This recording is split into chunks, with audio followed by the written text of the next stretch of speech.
Salam hər kəsə. Diyetdəykən bir günümü sizinlə bölüşürəm. Gün ərzində diyetdə olsam belə, axşamlar çox təəssüf edirəm ki, pozuram.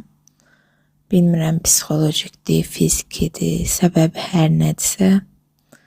Həqiqətən bu hadisə məni yorur. Hər gün bir ümidlə başlayıb, axşamında təəssüf hissi, vicdan əzabı çəkmək həqiqətən can sıxıcı bir haldır. Ümid olsaydı düzələcəyini deyərdim. Amma həqiqətən bu hadisələr də məni dəhşət yorur. Kaş yatardım, durardım, görərdim ki, istədiyim çəkidiyəm.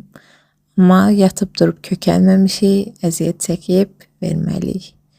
Görək başımıza nə gəlir. Bugünkü günüm belə keçdi. İzləmədə qalın, növbəti gündə görüşmək üzrə.